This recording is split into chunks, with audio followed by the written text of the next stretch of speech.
Thank you for waiting. I finished checking your adventurer handbook. Here are your commission rewards. We have no other urgent commissions on the books at present. Thank you for all your hard work lately. Perhaps you two could consider taking a vacation. Amazing! Paimon never thought we'd end up having downtime in Nod-Krai. Things were pretty hectic when we first got here. Everywhere you looked, it was either the wild hunt causing chaos or the Fatui stirring up trouble. It felt like this whole region was one giant slime in a barrel, ready to go boom at any moment.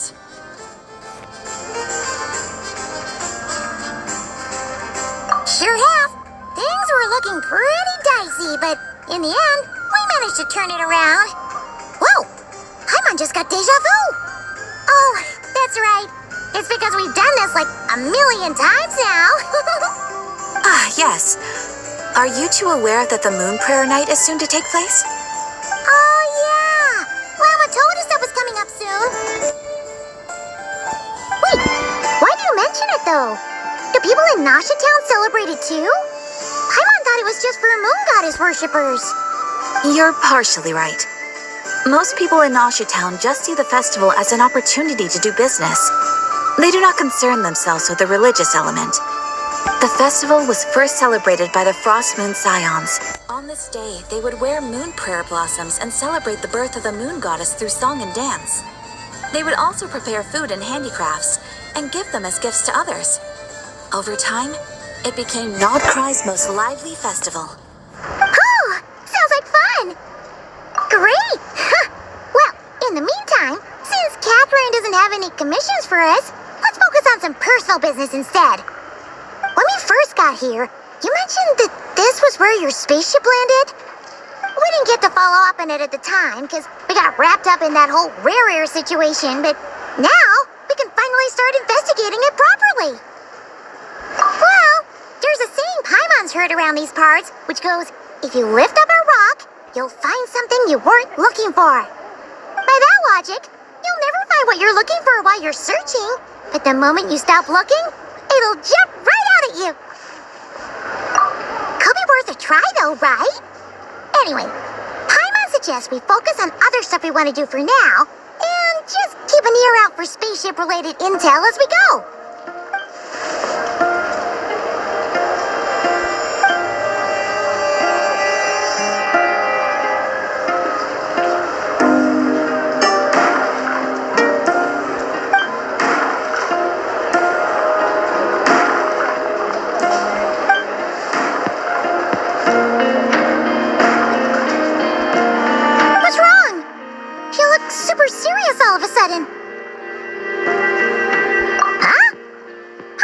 Why you'd be concerned about Columbina, but what does the doctor have to do with anything?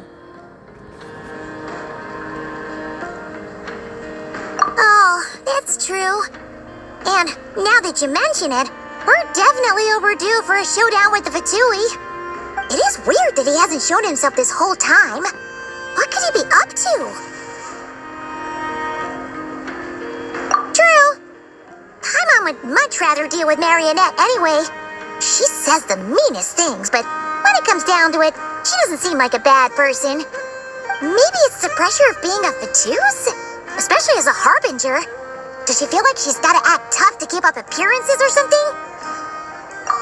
But then, every time we headed out with Rarier, she always wound up having to repair Polonia and her other robots.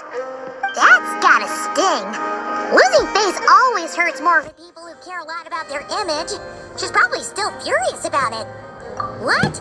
Relax, she's not even here. Huh? What's the matter? Oh, nothing. Sorry, we'll be on our way now. Where are we again? Oh yeah, Columbina? Right, yeah, let's go see Columbina.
Is me sitting here a rare sight?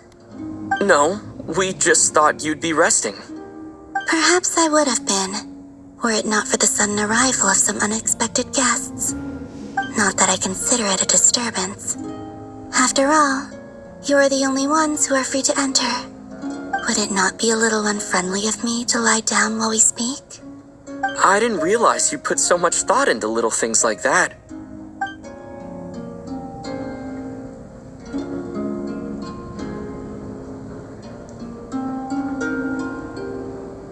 Only sometimes. There have been moments lately where I think about you and your companions. They are warm, mysterious, and cozy memories. Very few of my past memories are anything like that. They say that travelers return home bearing bags full of souvenirs. But my luggage was empty, and I believed it would stay that way. Return home? So, you're still planning on returning to the moon? Yes. This planet continues to reject me, reminding me that I do not belong here. If I remain into that, there will come a day that I disintegrate. And I don't mean reduced to dust or turned into food for the flowers. I mean, I will cease to exist entirely. Alright then.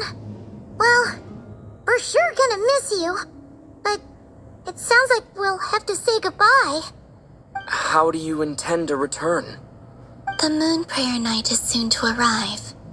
On that day, the moon will be closest to Devat. The Kuvaki in this land will reach its peak at that time. I merely need to grasp the tide, and with relatively little effort. Oh, Paimon gets it! It'll work like a slingshot! You make it sound like she's gonna get blasted up to the moon. If I did that, I suspect I would crash into the false sky. I will be using a much gentler approach, but I do like the analogy. It's fun. You see? She gets Paimon's sense of humor. In the blink of an eye, the time has come to part ways. It does feel that way, doesn't it? Time seems to fly fastest when you are enjoying it. I have always thought of myself as a wanderer on this earth, and it has never expressed any desire to keep me here. Yet, just as I plan to depart, it tugs at my arm. Is this a gesture of affection? Or is the world mocking me? Oh. Were you hoping I can answer that? Yes. You are a traveler, so you must have a lot of experience in this area. Then, what I would say is, enjoy the moment. That's right! Don't overthink it! Happiness is happiness and joy is joy! The point is to enjoy it, not analyze it! I see. Then what I would say is, even though I am very tired right now, I am still happy. I can't tell from the tone of your voice. Oh, really? You don't think I sound happy? I'm just kidding. I could tell you were in a good mood today from the moment we saw you. A joke. Albeit not a funny one. Anyway, I assume you're here about you-know-what. Give me your hand. Actually, it's not that. There's something else we wanted to discuss with you. Oh. Then, do you still want to give me your hand? Or not? Sure.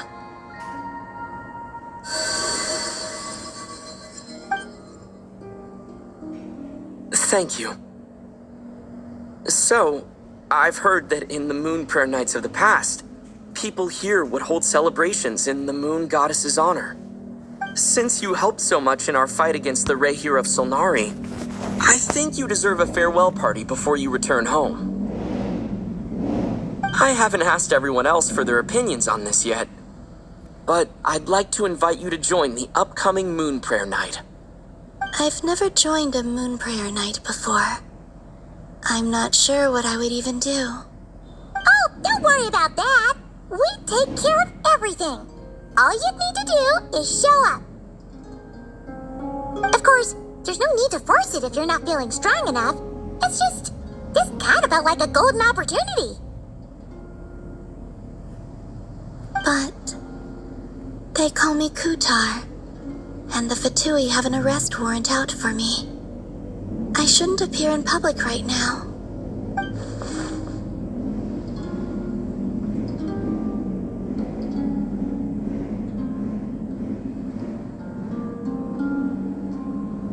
I'll make it work. You have my word.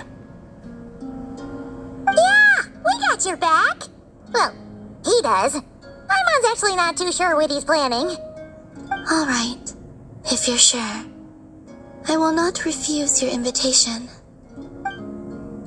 I suppose it wouldn't hurt to pack a few more sights from this world into my suitcase before finally learning what my homeland looks like. Oh, if you see Loma, please tell her that my answer to the question she asked me is neither yes nor no. Rather, it is, there is no need. That was kind of cryptic, but sure. Guess it's between the two of you. We'll pass along the message. Bye for now.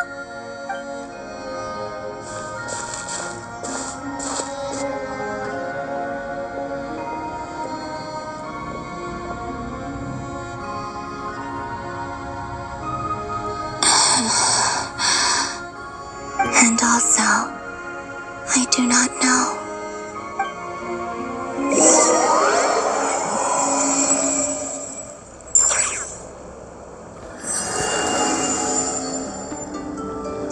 Since she's agreed to join the festival, let's go see who else wants to take part. Lama's gotta be the person most familiar with the Moon Prayer Night. We should start with her. Also, what exactly is your plan to keep her safe? Not sure yet.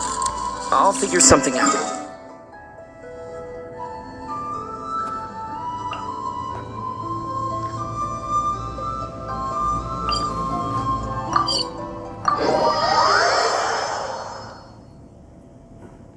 What?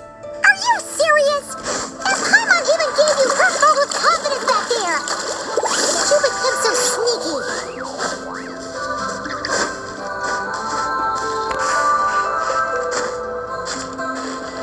Need a surfboard? Hey, Llama, it's us. Huh? Varka? What are you doing here? Beats me. I had a bit too much to drink last night, and when I woke up, I was on Hisi Island. Mr. Varka is helping to oversee Nasha Town's preparations for Moon Prayer Night. He is here to go over some details regarding the decorations and custom cloth designs. Right, yeah, that too. What do you mean, that too? Yes, celebrating this festival is a long-held tradition here in Nod-Krai. On this day, the crescent moon at the top branches of the verdant crest turns into a full moon, and the moon prayer blossoms bloom with a special radiance. Our people take these to be blessed omens. It's an especially welcome event coming off the back of all that nasty business with Rare. Everyone got put through the ringer recently, and now they're looking to turn their fortunes around. The big shots in town all agree that a big, lively celebration is just what we need to rebuild people's faith in this place. No wonder Catherine said that people weren't so bothered about the religious element. That's right. It's become more of a local custom by this point. The celebrations have little to do with whether the religious stories behind this event are true or not. Even the Frost Moon Scions are eagerly awaiting the coming of Moon Prayer Night, despite now knowing that their past beliefs were founded on a falsehood. That's fair. It's a bit like the lantern ride in Liyue. It's a chance for people to enjoy themselves, not debate the existence of the Adepti. Oh, one other thing. We just went to see Columbina. We went ahead and invited her to take part in the festival this time. Hope it's okay. Wait, so... you mean she agreed to it? Huh. That's quite a surprise. Then I suppose that she intends to return to the moon on that day. Oh, yeah! It's kind of a complicated process, but basically, it's like a slingshot. I understand. In truth, I had a feeling that she might make such a decision. Well, if Kuthar has decided to participate in the festival, we should prepare accordingly. Yeah, exactly. She was saying how it could be risky for her to show her face in public. We were wondering if there was any way we could hide her. Unfortunately, the people who carved the statues did an excellent job of capturing her likeness. It will be very challenging to hide a goddess whose face everyone is so familiar with. Darn! We may have bitten off more than we can chew here. Nah, don't sweat the small stuff. We can handle that. Huh? Are you saying you have a plan? Not as such, no, but the most important thing with a festival is to keep the mood light and your spirits up. You can't go preparing for a festival with those long faces. You'll never convince anyone to enjoy themselves. The Mondstatter spirit is strong with this one. As it happens, I agree with Mr. Varka. Let's start by making our appreciation for Kuthar the beating heart of the festive atmosphere. And who knows? Once we get the ball rolling, perhaps everything will just fall into place. Hey! Did you catch that? Llama said the thing! Or close enough, at least. I'm looking forward to the Moon Prayer Night already. We have a festival in Mondstadt called Windbloom, and you can always tell which couples are celebrating it for their first time by the smiles on their faces. Big, beaming smiles like their whole face is glowing. And I have a feeling we'll get to see that same smile on the Moon Goddess's face at this festival. Not quite the same, surely. Anyway, I'll take care of business in the city, but I'll have to leave the decor up to you and the Frost Moon Scions. No one else can capture that traditional aesthetic quite like you guys. But lastly, there's the final key element that brings the festival to life. Companionship. Before you leave, let me show you something that we've been preparing. Mr. Varka had asked to see it already, so you may as well tag along. Also, I have some further questions about Kuthar's decision.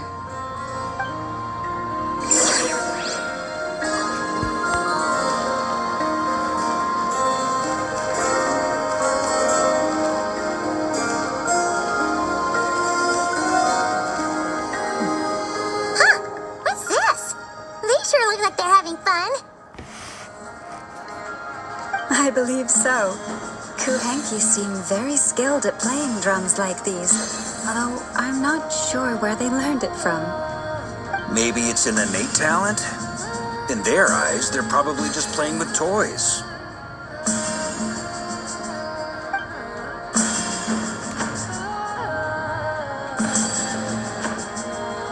Luanatar! You want to play too?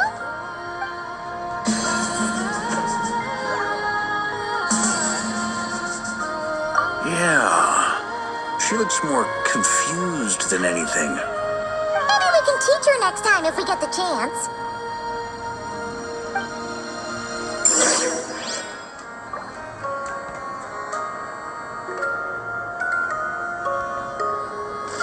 What are these floaty things? Moon veils. We hang them from buildings in the city during the festival. When you look at the sky through them, it creates a lovely misty effect.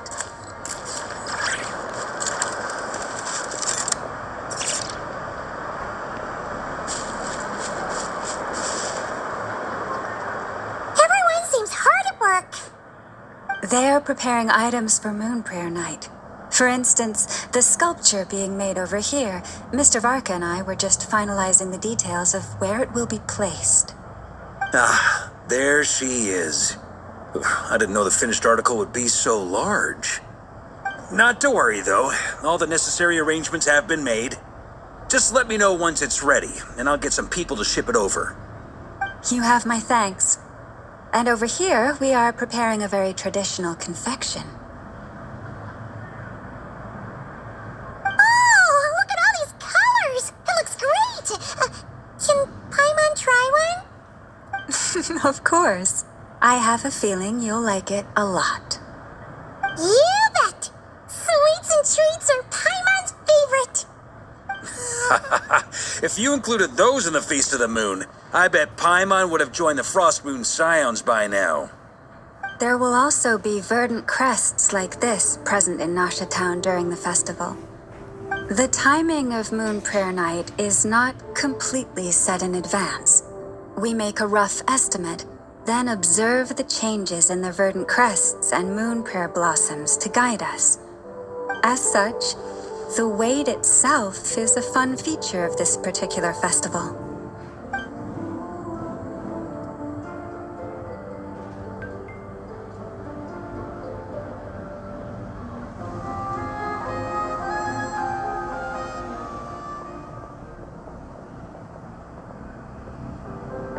Let's talk here.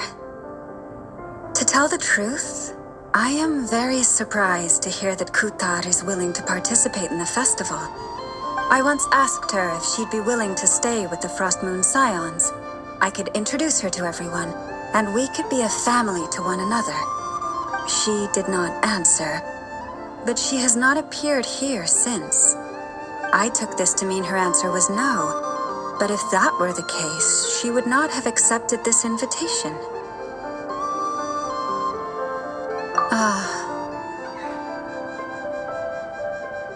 I see. Maybe she is right. Maybe the Frost Moon Scions of today no longer need a moon goddess. But my wish was not for her to come here and be worshipped as a deity. I simply wanted to offer her a place to stay. I'm sure she believes that showing herself here might invite Fatui intervention, and as such, she does not wish to cause us trouble. But what really pains me about all this is that this is her birthplace. She ought to belong here, yet no one has been able to grant her shelter. I think I'm qualified to weigh in here. When someone's about to depart on a long trip, what they need is blessings, not burdens. We should wish her the best, not make the journey harder than it already is. Anyway, she's agreed to attend, hasn't she? All we need to do is simply respect her decision. I see your point. Yes, she will soon depart after all. Our job is to leave her with some happy memories. Besides, who's to say her journey to the moon is a one-way trip? It's not like she can't come back and visit if she wants, right? Paimon agrees wholeheartedly. Festivals are all about having fun, so let's keep it simple. All right, I'm gonna head back to Nasha Town soon.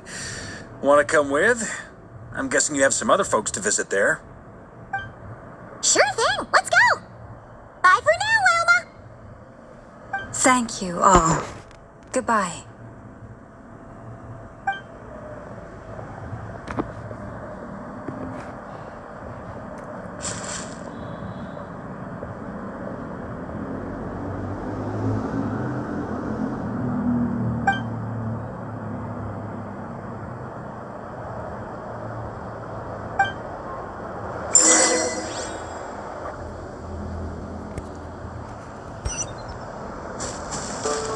Off we go.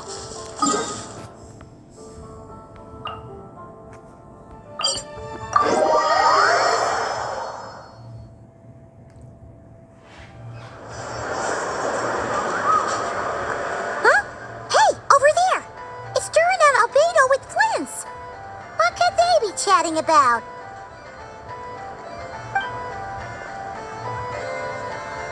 Your guess is as good as mine. Ah, Grand Master, and the Traveler and Paimon. Hello there. It's been a while. Perfect. We have some new volunteers for our investigation. Wait, let me guess. The righteous Lightkeepers are finally ready to hunt down the Abyssal Dragon. Yes, that too. Yeah, right. Oh, wait. Why does everyone keep saying that too? Well, to be precise, the facts match, but not the causality. Wait, so I guessed right? Half right. Don't act so impressed with yourself. Maybe I can explain. We ran into Mr. Flint's north of Noshatown. At that time, we just noticed a few abyssal creatures out in the wild, but the strange thing was, I didn't detect any traces of abyssal energy on them at all. On closer inspection, we realized that they were not real monsters, but something akin to reflections in the water, or perhaps a mirage. Huh? What do you mean? Like, you could see them but not touch them? Exactly. And was very peculiar.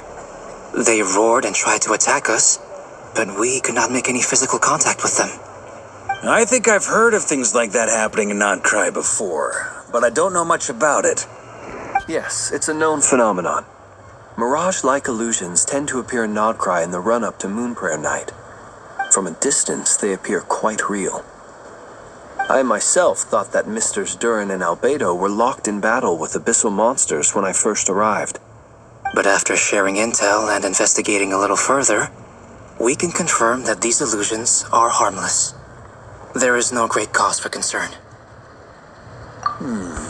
All the Mirage stories I've heard are either animals, rocks, or small houses. Abyssal monsters, though? That's a first. It's a first for me, too. So I'm planning to look into it further just to be on the safe side. I intend to inspect a few more locations. What about you two? Any plans? Alice contacted me a few days ago. She'd like me and Durin to assist her with an experiment. But we lost contact shortly after receiving the message. I'm sure that comes as no surprise to anyone familiar with her. We don't know when the wind will blow. Yet when the wind blows, we will know. That, in a nutshell, describes how Alice operates. Yeah, that tracks. Okay.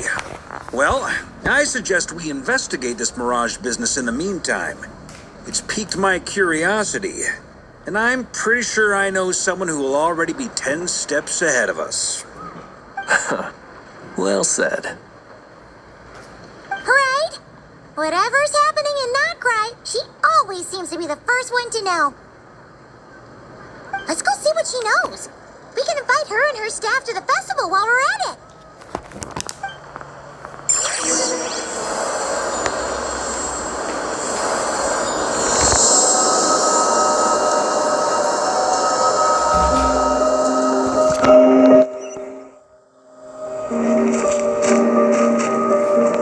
Carving waves!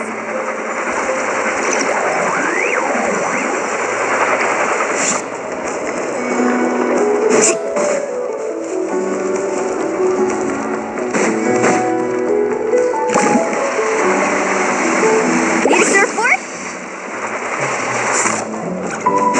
Go! Let's ride!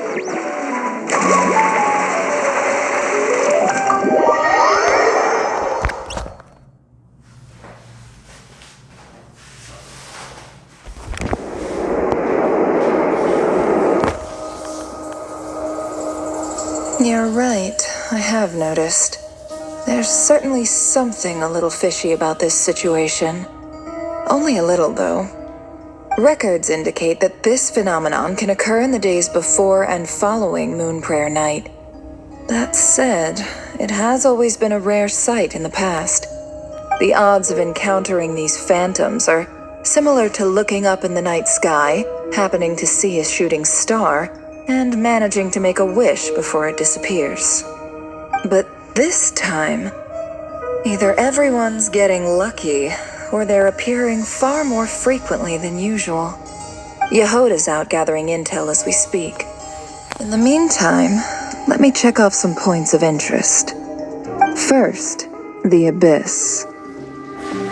The ones we saw seem to be abyssal monsters. Indeed. But we have identified one location where many more of them have made an appearance. And not just monsters, but human phantoms, too. Given the scale and nature of the phantoms, it's almost as if someone's last memories are coming to life. Or perhaps the memories of multiple people. Oh, So you mean the phantom monsters are hunting down the phantom humans? Exactly. The phantoms can interact with each other, but we have no means of intervening. In addition, some of the human phantoms would seem to be from the very distant past. This is clear both from the clothing they wear and the stories they tell. They claim to be from Hyperborea, a name which I've heard from Lauma before. If this is true, it means they must be from 6,000 years ago. did Paimon hear that right? 6,000 years? It sounds like this merits further exploration. That'd be a big help. Now leave it with you, Albedo.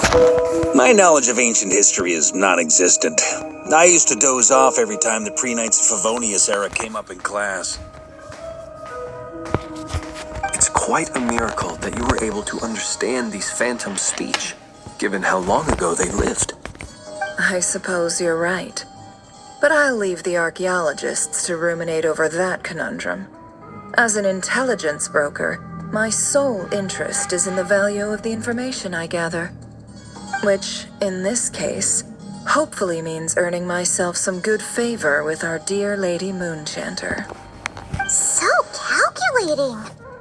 Whew, this intel broker logic always catches Paimon by surprise. Sounds to me like we could split the work up. I think the abyssal phenomenon is best left to Albedo, Flints, and me. Agreed. It coincides with my duty as a lightkeeper. For my part, I'd like to understand the abyss better.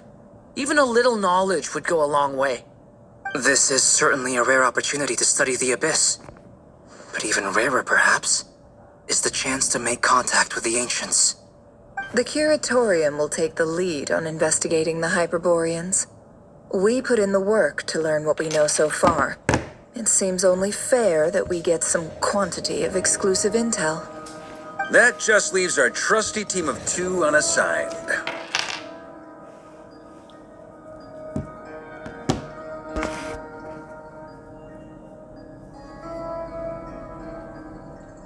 Since you became an honorary knight, of course. This was part of my grand plan all along. Oh yeah, by the way, we managed to convince Columbina to come to the Moon Prayer Night celebrations. Would you and Yehoda like to join too? She agreed to that? Huh. Quite an achievement. Never underestimate the traveler, I guess. I'd be happy to join. No point shutting myself inside when the streets are all decked out. I doubt any clients will be visiting during the festival in any case. And Yehoda loves a party, so I'm sure she'll jump at the opportunity. No, no, no, no, no, no, no, no, no. Way to contradict me in front of... Wait, no, that's not what I have bad news, boss. So many people. All right, everyone inside, quick.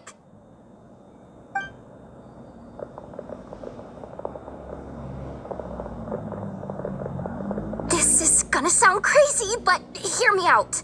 I saw one of those phantoms at Star Sand Shoal, and it was some sort of flying ship. Like a spaceship? That's gotta be the one you came to Tibet in. You said you saw the same thing through the moon marrow, right? Huh? You already know about it? Ugh, I thought I was gonna blow people's minds. Turns out I'm the last to find out. Wait, back up. You came here in a spaceship? Ah, now my mind is blown. What's it like on the inside? Was it like flying through space? I want to know everything! Yep, exactly. Huge discovery. You're the best. Second best intel broker in the world. After your boss, of course. Wow. Really? Well, I don't know if I'm all that, but... I guess that decides where we're heading next. Come on, don't look at me like that. I know the spaceship doesn't have anything to do with me, but you don't want to leave me as the only one twiddling my thumbs, do you? Please? Fair enough. You can tag along. In that case, let's meet back here to discuss our findings once we're done. I wish everyone a productive investigation. You too.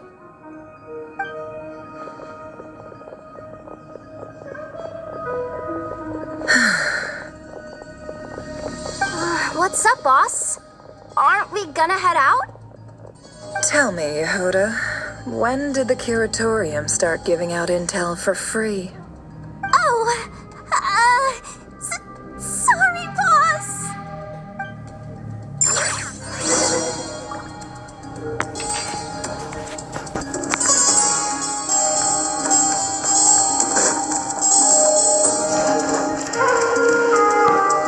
Off we go.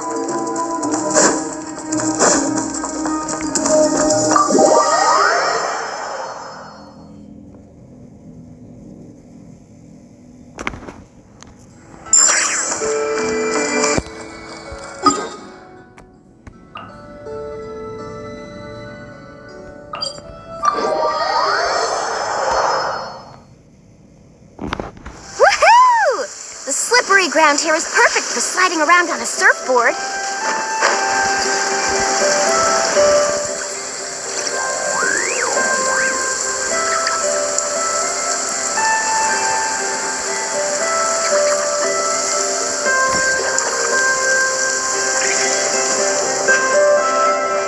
Well, what do you know? Yehuda was right on the money. This Phantom really is your spaceship. But that's so weird. Why would it show up here? Is it some kind of projection? Or a ghost? Like, maybe it no longer exists. But somehow it left an afterimage? Ah, you're already here. Miss Lauma, what a surprise. I thought you were busy with festival preparations. I was, until one of our people informed me that a strange sight had appeared at Star Sand Shoal. No one's ever seen something quite like this before. I thought I should see it for myself. Same here. Oh, so we heard that these things appear around the festival period. Any idea why that is? Unfortunately not. We have very limited information about them, since they can't be interacted with. And no human phantoms have ever made an appearance before now. The most we've been able to deduce is that these sightings appear to be connected to the increase in Kuvaki energy around this time. Yeah, seems like that's all we can do. This is all so confusing. Allow me to lend you a hand.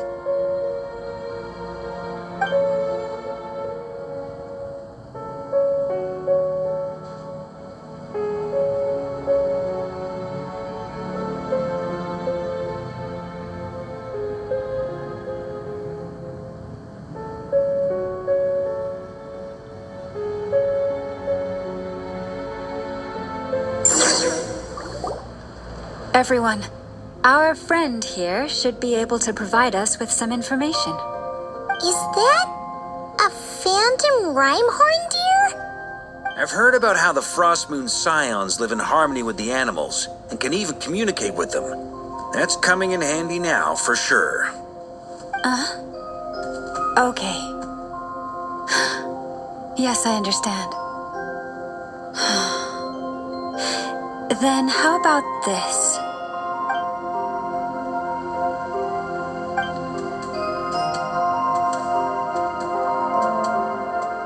Oh, it's leaving. It appears to share our curiosity about this giant spaceship, so I asked it if it wouldn't mind investigating along with some friends. In return, I told it about some nearby spots where the wild fruit grows abundantly. We may live in a different era from these phantoms, but I trust that the terrain, climate, and ecology here are more resistant to the effects of time than some things are. Let's give them a moment and hope for the best.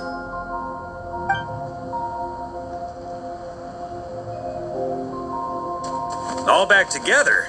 Must have been a lot of fruit. Indeed. Now let me ask them some questions.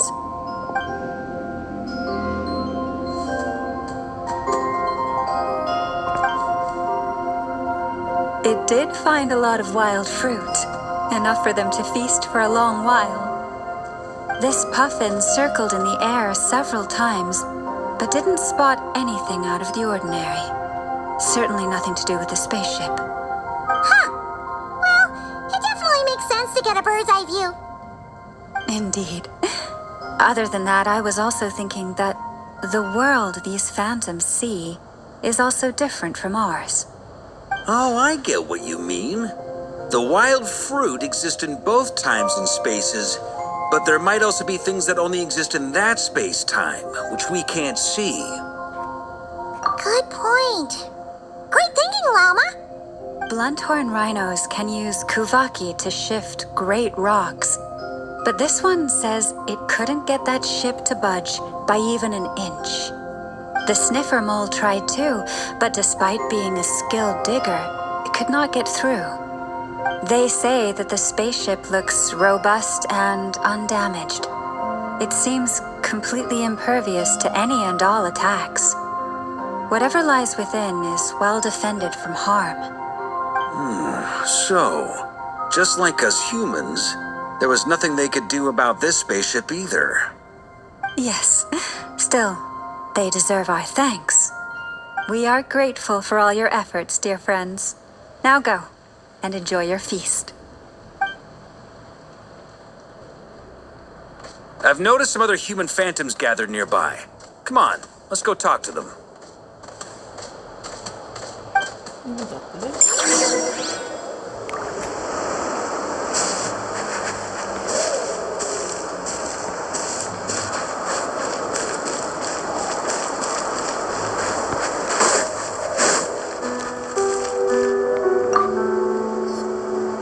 What is this thing? I've never seen it move, and there's no way to get inside. Goodness knows. My grandpa says it's been sitting here at least since his grandpa was still alive. What about his grandpa? Did he say anything to your grandpa's grandpa about it? Huh? I don't know. In all likelihood, it was here back then too. Hard to imagine something this huge could move. Guess that means that as far as they're concerned, this ship's been around a long time.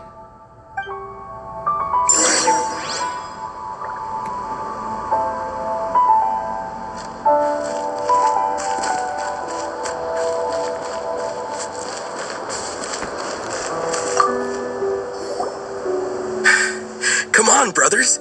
If we can get even a small chunk off of this thing, it's gotta be worth a fortune. Today is the day we strike it rich. Huh? You mean Paimon? Yes, brother, I shall join you. Let's make our fortune. We should go with them. What the? This thing is crazy tough. I can't even scratch it. What's it made of? Sorry, brother. Looks like we'll have to seek our fortunes elsewhere. Enjoying yourself? I was just seeing if I could influence this phantom's perception by playing. But nope, no dice.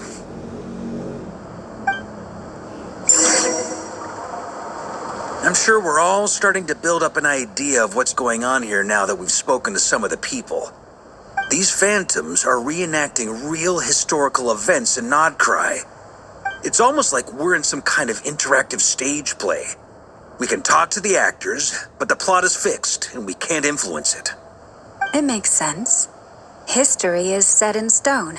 The objective facts of the past cannot be changed. Paimon totally thought you were just goofing around earlier. But actually, you were doing some serious investigating. Of course I was. Anyway, at this point, I think we're forced to conclude that although the Phantom spaceship is right there in front of us, we aren't going to learn much about it from these people.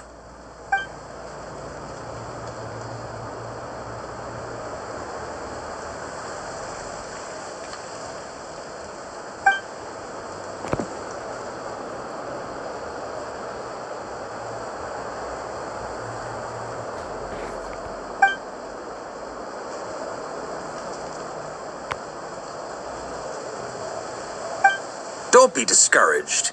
If nothing else, this is proof of the ship's existence. And think about it.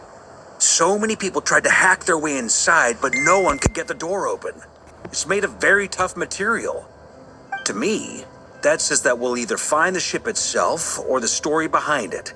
It's just a matter of time.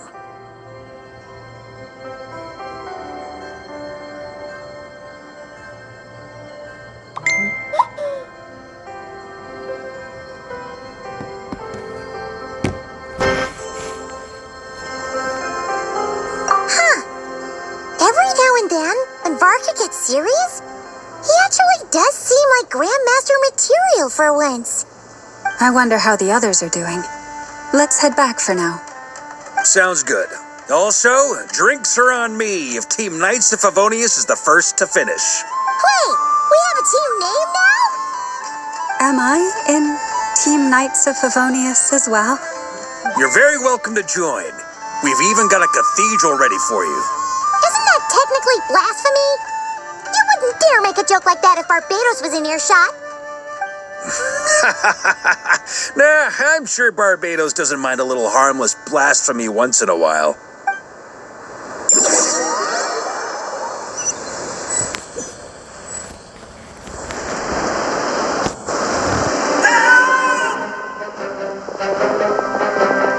Oh, no! Get away! Oh.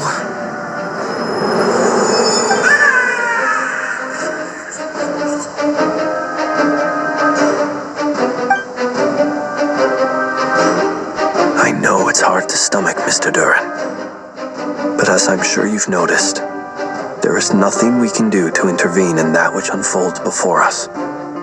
But we have to at least try.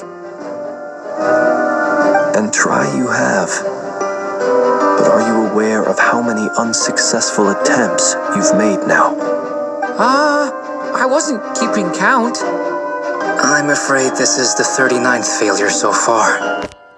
Or the 5th if we're only counting this particular victim. There are no indications that these phantoms may be altered in any way. You seem to have calmed down a little. I'll make us a fire. You should rest and have some water. Feeling any better now, Mr. Duran? May I ask a few questions? Be my guest. What exactly are we witnessing here? What happened to those people? My guess would be that we are seeing Nod-Krai during the Conrian Cataclysm. Would that be accurate? Conria. That is correct.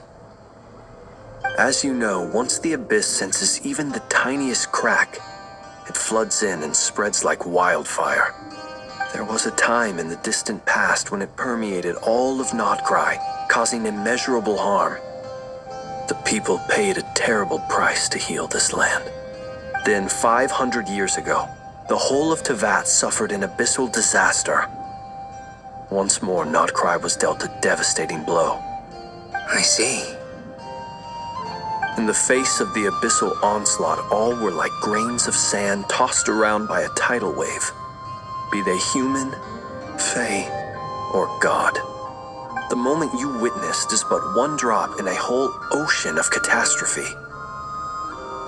All right. I guess that answers my second question, too.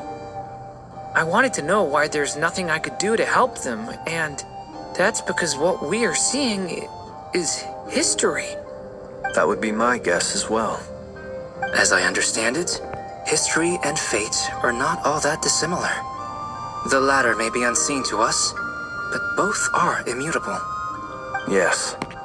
Fate was determined long, long ago. I still have a couple of other questions for you, Mr. Flint.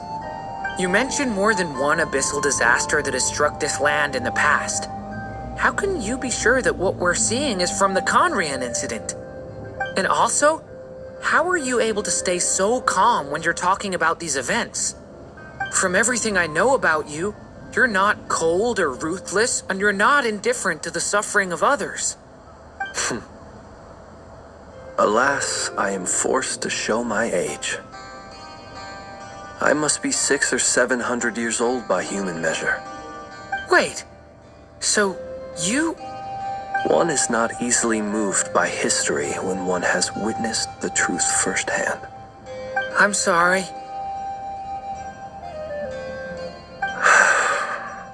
You needn't apologize. Your passion is a good thing to have. Treasure it, because someday you may find it in terribly short supply. Now, at the risk of offending you, I have a question in return. Your curiosity toward the abyss, is it born from hatred or because you sense its call? I only ask because I kept a fragment of Rerear's body in my lantern for a short time. Specifically, his heart. So I know what a burden it can be to carry the abyss with you. And I hear its power growling from somewhere within you. In my eyes, your mere existence is a miracle. My honest answer is... I don't know. I don't think I have the confidence to say for certain. What I will say is the abyss is not the only issue that haunts me. Even before I became who I am today, the question dogged me constantly. Should I even exist at all? My doubts remain unresolved. But when we fought Rerear, something became a little clearer to me. Sometimes it is the darkness within us that allows us to achieve the impossible. I certainly got the sense from your 39 attempts that you were trying to achieve the impossible. It sounds like you've resolved to see the truth for yourself. Absolutely. In that sense, he and I are quite similar. Then I wish you every success. I look forward to the day of your transcension. Well, if everyone's caught their breath, I suppose we should head back. Oh, and one last thing. I'd appreciate if you kept our discussion about history a secret.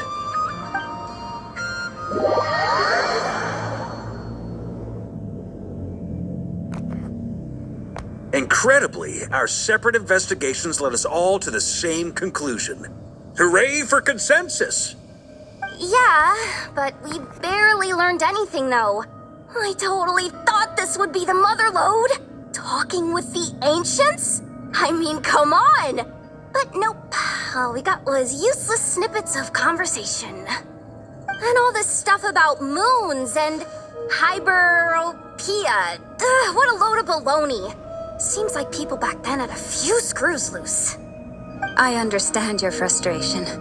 We found the same issue. Each phantom only showed a very brief moment in time. There isn't much value to be found in these miscellaneous fragments of a civilization's history, no matter how glorious it may have been. If there's a silver lining, it's that these phantoms are harmless to the present reality. They shouldn't get in the way of the festivities. Paimon agrees. And not just because it's the first thing she understood in this whole conversation. You look disappointed, Nefer. Is something the matter? What do you think? We all worked our tails off, but the only one to gain anything from it was you, Lady Moonjanter. Well, please do share the Hyperborean records with me. I will gladly inscribe them in our people's documents. Oh, duh! Yeah! That was it! Hyperborea! Hyperborea. I'm serious. Only an expert in the Frostmoon Scions and their history can turn these records into valuable research material. The alternative is to let them gather dust on the Curatorium's storage shelves until the pages turn yellow. Nefer, You're wise enough to know that cooperating and sharing the profits is the best course of action here. Well, that goes without saying. Sure, let's do that. Huh? But didn't you say we aren't supposed to give out intel for free? Sorry. Shutting up. Now is not a good time to push Nefer's buttons. Anyway, back to Moon Prayer Night. I'm thinking that we should prepare something a little special, aside from the usual decorations and so on. You mean a parting gift? Can't go wrong with food. Although, does food go bad on the moon? Perhaps a lantern would be a better choice. It might be dark up there. It could prove difficult to light a lantern on the moon. Magical stones might serve that purpose better. What about a clockwork mecha model from Fontaine? I've got a whole bunch at home. I use them for fighting practice in my free time. None of these sound like things she would be even remotely interested in. But we don't interact with her enough to know what she likes. Yeah. It would really save us the guesswork if someone could find out what she's into. Wait, what the? Traveler? They're all looking at you. Great! Haha, problem solved. Now, I need to stop by Dory's. Gonna need her help sourcing a bunch of stuff for the festival. Then let's leave it there for now. We all have our own business to attend to. Traveler, if you find out what Kutar likes, let us know right away.